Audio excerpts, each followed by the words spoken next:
Et le bonjour, aujourd'hui je vais parler de Meghan Markle, Harry et de la petite Lilibet qui vient de naître. Donc si vous n'êtes pas au courant, parce que bien sûr vous étiez occupés ou vivez sur notre planète, Meghan Markle et le prince Harry ont accueilli leur petite fille Lilibet hier, Lilibet Diana, en honneur à la reine Elisabeth pour le prénom Lilibet, qui est un surnom qu'on lui donnait quand elle était jeune et qui était utilisé par le duc d'Édimbourg, le prince Philippe, avant sa mort, avant son décès, et pour Diana en honneur à la princesse Diana. Aujourd'hui, je vais aussi parler du père de Meghan Markle qui a félicité le couple à l'annonce de la naissance de son enfant en leur souhaitant le meilleur, en se réjouissant que la maman et le bébé se portent bien. Ce qui est intéressant, c'est qu'il a fait ses félicitations via un tabloïd, le Sun, donc ce qui fait qu'il est toujours en contact avec les tabloïds. Pourquoi c'est important? C'est important parce que certaines personnes appellent Meghan Markle à se réconcilier avec Thomas Markle.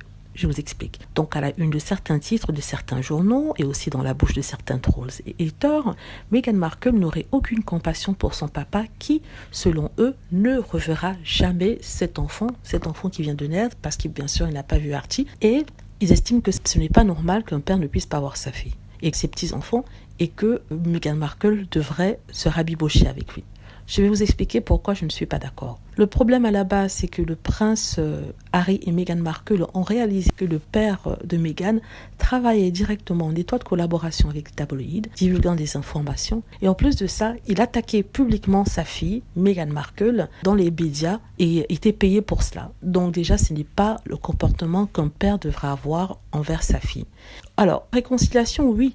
Si et seulement si la personne qui est en faute, cette fois-ci, c'est le papa Thomas, voulait changer. C'est-à-dire qu'il arrêtait tout contact avec les tabloïds, il arrêtait de se faire payer, mais ce n'est pas le cas. Parce qu'à chaque fois, il courait dans les journaux se plaindre de sa fille. Non seulement ça, mais critiquer ouvertement son mari en étant du côté des gens qui ne souhaitaient pas du bien au couple. Si Thomas Markle n'avait pas été là, s'il n'avait pas été aussi antipathique envers sa fille ou aussi contre sa fille et son fils, je ne crois pas que les remarques et les insultes contre Meghan Markle auraient été si importantes. Est-ce qu'il y aura une réconciliation? Oui, éventuellement elle se réconciliera avec son père, mais quand le moment sera bon, quand il ne parlera plus à la presse, quand il montrera qu'il ne pourra plus prendre les informations qui lui sont données pour aller le vendre à la presse comme il a fait avec la lettre que Meghan Markle lui avait écrite. Parce que imaginez si Meghan Markle lui donne la photo de ses deux petits-enfants et qu'ensuite il aille vendre ça à la presse pour montrer à quel point, soi-disant, il est très fier d'eux. Imaginez comment elle pourra se sentir trahie. Donc, pour prévenir ça,